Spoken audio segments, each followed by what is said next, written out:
Ndabaramukije, amazina yanje ni Nyeniteka Rusubiza,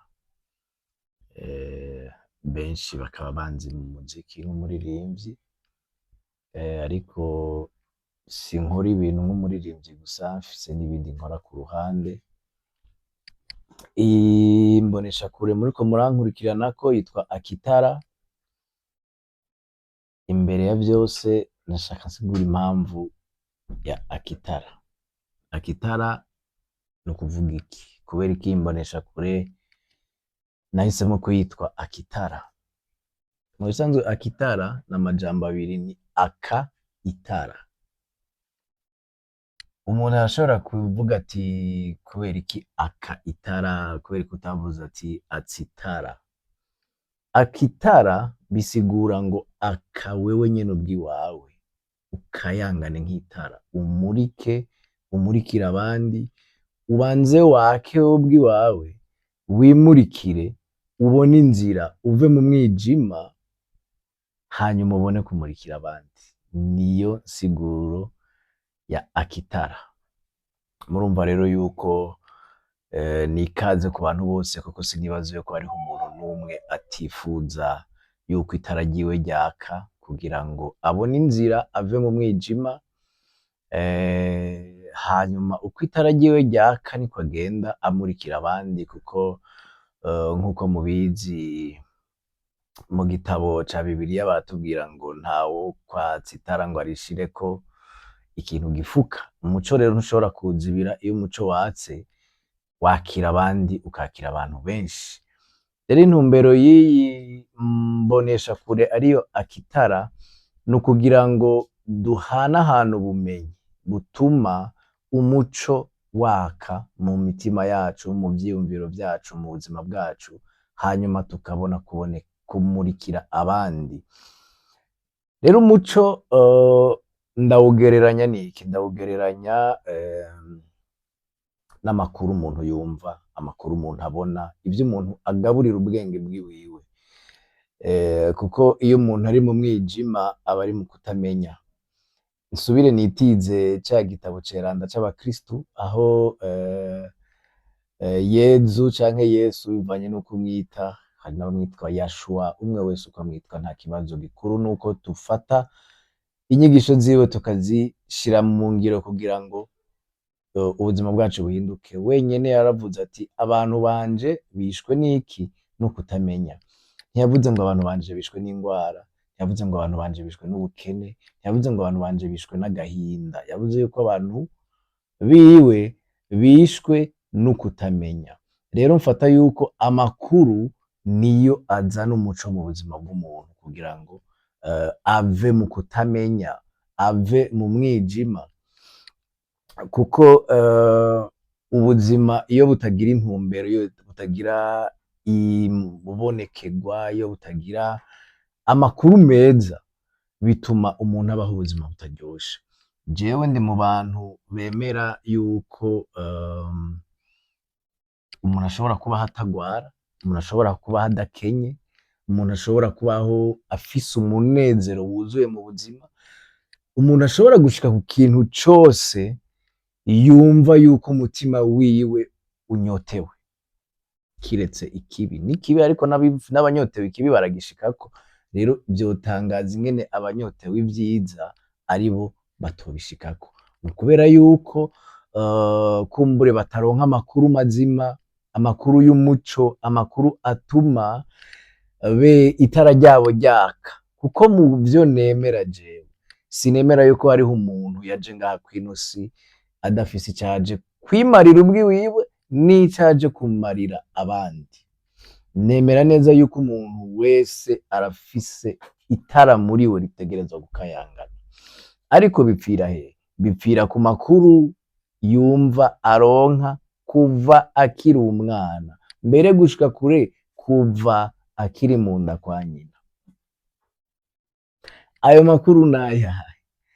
Ubwa mbere na mbere, uravye ubushakashatsi bw'ingene umwana ari mu nda agenda arakura, uza gusanga kuva, sinibuka amezi, umengo ni kuva ku mezi ane nimba atari atandatu, umwana arashobora no kwumva ibiriko biraba hanze, ni ukuvuga ngo hanze y'umubiri wa nyina kumva induru canke ibintu bivuga cane arashobora kuvyumva ari indani mu nda.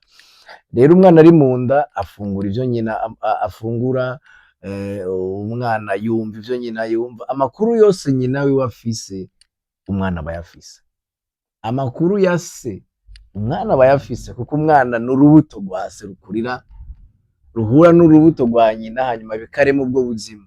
Ni ukuvuga yuko urubuto rwa se ruba rurimwo amakuru yose agize se wiwe, sivyo? Ndibaza ko gushika ngaho twumvikana. Urubuto rwa nyina rukaba rurimwo amakuru yose agize nyina wiwe. Gushika ngaho ndibaza ko twumvikana. Rero nimba biruko n'uruhererekerane, kuko na se wiwe nawe nuko nyene, na nyina wiwe nuko nyene, nawe nyene afise amakuru ya se na nyina, ni ukuvuga ba sekuru b'uwo mwana. Twese rero tugenda tuza mw'ubu buzima dusanzwe dufise amakuru, aho no kuvuga iyo dukomoka, ntituratangura kuvuka, umwana ntaravuka ngo ave mu nda. Rero amaze kuva mu nda agashika kw'ino si, aza gufata inyifato asanze mu bantu baba aho hantu avukiye. Nigeze gutanga akarorero k'ingene abo tuvukana n'abantu bo mu muryango wo hafi bambwiye ngo wewe ngo ukiri umwana ngo warakunda ngo gutukana ngo wambwawe, ngo twaragukubita ngo ariko ntiwumva. Sinabishuriye aho kuko nta nyishu nari mfise yihuta ndabaha, mugabo naravyiyumviriye ko ndabiteba ko ndibaza none iyo jambo wambwawe navutse ndarizi, naryumviye aho. Birahinduka rero baca bakubita jewe kuko narivuze, aho kuyikubita bo nyene barinyigishije, kuko umwana vyose avyigira he? Avyigiraho nyene. Umwana aza gufata inyifato z'abantu bakuze ahasanze, bisigura yuko rero ya makuru ahera kure cane. Ni ukuvuga harimwo ibice bibiri, hari igice ca mbere c'ingene umuntu avukana amakuru y'abakurambere biwe muri we, hakaba n'igice ca kabiri c'ingene umuntu aremwamwo, nibaze ko ndakivuze neza, aremwamwo ayandi makuru akuye mu bantu bamukikuje. Ni ukuvuga kuko umwana hajya ibintu abantu batamenya, umwana araraba cane, arumviriza cane, aba afise umwanya ukwiriye wo kwiga ibintu vyinshi gusumba abantu bakuze, kuko abantu bakuze mu vyiyumviro vyabo haba harimwo ibintu vyinshi, ariko umwana aba asa nk'uwugaragara mu vyiyumviro ku buryo akantu kose karinjira cane. Rero birabereye cane gose yuko abantu bakuze bokwicunga gusumba uko bacunga umwana. Ndazi yuko aya makuru atayo nta handi uzosanga, ko sinanje naho ndayumva mu bantu bavuga ikirundi bavuga yuko umuntu akuze ari we yokwicunga gusumba uko acunga umwana. Ndabitanze kwa ako karorero gusa kiwanje jewe nkiri muto. Sinavutse nzi kuvuga wambwa, sinavutse nzi gutukana, iryo jambo narivuze ari uko naryumvanye uwundi muntu. Aha turi mu gice ca kabiri c'amakuru turemwamwo tukiri bato.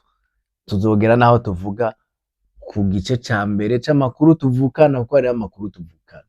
Ivyo tuzobishika kwa hanyuma, ariko reka tugende kuri ayo makuru turemwamwo rero. Nk'iryo jambo urumva ko nta handi naba naryumvise atari ngaha, kuko nimba ndi muto ndi umwana bambwiye ko nari mfise imyaka musi y'itatu, sinari bwatembere ngo nje hanze ngo uvuge ngo navyumvise hanze, navyumvanye abo mu kibano. Hanyuma bagaca bahinduka akaba aribo bagira iki? Bankubita ngo ndabihebe, ariko bobo ntibabihevye. Kubera iki batikosoye bobo? Murumva ko harimo kabaza. Rero iki kiyago nico kugira ngo ubwa mbere na mbere twebwe dukuze twabaye abavyeyi canke tutaraba abavyeyi, twirememwo abantu bazima, kuko abana baraba twebwe, twirememwo abantu bazima. Hanyuma nitwamara kuba abantu bazima, abo bana bizokoroha yuko bibamwo imbuto nziza, kuko ntushobora kuvuga amajambo yose wishakiye ngo witegeye ko umwana wawe atazoyavuga. Nta wundi muntu araba atari wewe, ni we nyenyeri akurikira. ivyo rero ndashaka kubivuga kandi ukaba wumva yuko ibi bintu bifise akamaro, iyi video uyipartage uyishikirize abantu benshi, kuko turafise imbonakazoza ya leta, natwe dukwiriye kugira imbonakazoza. Umwe wese muco yumva ahamagariwemwo, muco yumva ashoboye, avuga ati jewe ndiko nterera iki kugira ngo Uburundi, Afrika, isi yose, kiremwa muntu duhinduke tuba abantu beza kugira ngo ikibano kimere neza. Hari umuntu nakurikiranye cane yatanguye, sinamukurikiranye cane, nararonse amakuru yiwe, yatanguje umuhari w'abaskuti, yavuze ngo ni vyiza yuko umuntu ava kw'ino si ayisize iri nziza gusumba uko yayisanze. Nkuko nabivuze mu ntango, sinemera yuko hari umuntu yaje ngaha kugira ngo aherekeze abandi, kugira ngo yibere ngaho gusa. Umuntu wese kw'ino si, wewe uriko uraraba ino video, uramfitiye ideni, uramfitiye ideni ry'ukundemamwo umuntu mwiza, mu mvugo yawe, mu vyo ukora, mu bintu vyose urimwo. Nimba urima, rima kugira abantu barye indya nziza, nimba uteka, teka kugira abantu barye indya zigira amagara meza, nimba ukina filme, kina filme kugira ngo abantu bagire ico bungutse mu kukuraba. Ikintu cose ukora urafitiye ideni uwundi muntu, kiremwa muntu ngaha kw'isi. Rero niwo muhamagaro wanje numva wo kukwibutsa, ku ruhande rw'uko nkora umuziki, wo kukwibutsa yuko utegerezwa kwama wakitara aho uri hose, utegerezwa kwama wakitara aho uri hose, kugira ngo uwo muco wawe ndawungukeko jewe, abo muvukana bawungukeko, igihugu kiwungukeko, Afrika iwungukeko, n'isi yose iwungukeko. Ntitwigire rero basi ndabibazwa, ntitwigire abantu bo kwicara ngaho gusa tuvuge yamuhe, twitondere ijambo ryose tuvuga. Mbere wanaretse ureke no kuvuga ngo abana, iyo wicaranye n'abandi bantu uriyumviriza burya, uriyumviriza.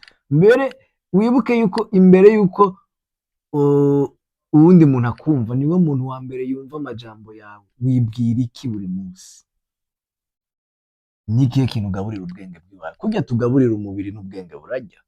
Amakuru uhereza ubwenge bwiwawe agushikana he? Ibintu uraba muri video, ndaguhaye devoir uno munsi uhejeje gukora ino video. Iki ni ikintu je nakoze nanje camfashije cane. Abankurikirana mu muziki barazi urugendo rw'iwanje, nabwo ndaza kuruvuga ko kuva 2016 gushika uno munsi. Nafashe umwanya wo kuvuga ngo nkeneye gukuramwo ubucafu mu buzima bw'iwanje, nkeneye kwisambura kugira niyubake, nkeneye kwica kugira nireme gushasha. Ntivyari biryoshe, ntivyari vyoroshe, yari intambara, kandi n'ubu ndayibandanya. Rero iyo umuntu atarafata iyo ngingo, uba wahombesheje umuremyi, uba wahombesheje umuremyi. Nshake ndeke kuvuga umuryango canke twebwe, uba wahombesheje umuremyi, kuko umuremyi yagushize nk'umutahe, agushiramwo umwuka, agushiramwo umubiri, agushiramwo umushaha. Ivyo bintu vyose yabishize muri wewe kugira ngo hano mw'ino si y'ibifadika n'ibigaragara ukore ico yokoze iyaba ariwe ari ngaha. Uriko ukora iki? Ni hehe itara ryawe mbega riraka? Ndaguhaye iyo devoir, uze kwicara imbere yuko uryama uno munsi, ugerageze kuraba kuva mu gatondo. Ndazi udasanzwe ukora ico gikorwa ntuza kwibuka vyose, ariko ugerageze basi wibuke n'imyanya nk'itatu wabayemwo, imyanya nk'itatu wabayemwo, urabe ati mw'ino myanya niyubatse canke nisambuye. Urabe ati mw'iyi myanya nidugije canke nihemukiye. Ico gikorwa niwagikora, urashobora gufata urupapuro ukandika. Je kwandika vyaramfashije kwiyagisha. N'ubu ndacafise carnet yanje nanditsemwo. Iyi carnet nayihawe n'umuvyeyi wanje, Imana imuhezagire, yampaye ino carnet. Ibintu vyose nanditsemwo, vyose narasubiyemwo kandi ndaraba ivyo nashitseko n'ivyo ntashitseko. byose ndaraba ibyo nashitseko n'ibyo ntashitseko. Rero ico kintu co kwandika kirafasha cane. Ntuje kuryama utaravye umunsi wawe, kuko ejo mu gatondo usubira muri vya bindi usange ni umunsi umwe, ariko nivyahinduka ingeso ni imyaka. Hariho abantu bamaze imyaka 5 ata ntambwe nimwe aratera. Hariho umuntu akiri muri vya bindi. Hariho umuntu yama ariko ararondera amakosa mu bandi, atarondera amakosa muri we. Yibaza ngo mu Burundi ngo biranantangaza kenshi iyo mvuganye n'abantu ingene bama bavuga ati vyaranse. Mugabo mu Burundi bose ntibafise ibibazo. Hariho abantu bameze neza bari mu Burundi. Rero nshaka kuvuga iki? Ni vyiza kumenya, ngomba mvugira ijambo uryumvirize, kandi hari abantu benshi ritsitaza, ariko nzoguma ndarisubiramo. Ni vyiza kumenya shetani wawe. Muri wewe harimwo umuntu akugwanya, ntava hanze. Si umwansi ava hanze, si abantu bakubwiye nabi ngo ucushavura. Akarorero gatoyi, umuntu arakubwiye ngo wambwawe, ugaca ugwana ukamenagura ibintu, urabizi ko utari imbwa. Uri imbwa? Uri imbwa kubera ko ivyagushavuje. Ni ukubera yuko shetani hariho ishavu riri muri wewe. Gerageza wicare, wisambure, wibomore kugira ngo usubire kwiyubaka. Kuko niwaguma muri ivyo, nta kizopfa gihindutse, nta terambere na rimwe ushobora gushikako. Rero ico ndakwemereye ni ukuba ngaha kuri ya kitara, kugira ngo nze ndagusangiza ubutumwa nk'ubu. Ndakwibutse kugira ngo dufashanye. Jewe niwo muhamagaro wanje wo kugira ngo mbone amatara yaka, mbone abantu bariko baragira aho bishikanye. Nta gahengwe nzoguha, sinzokubembereza, sinzogutwengera bidakenewe. Utegerezwa wewe nyene kwiyubaka ku buryo naho ata muntu n'umwe mwoba muri kumwe ushobora kuvuga ati ibi narabishitseko, narabitanguye, ndabiheza.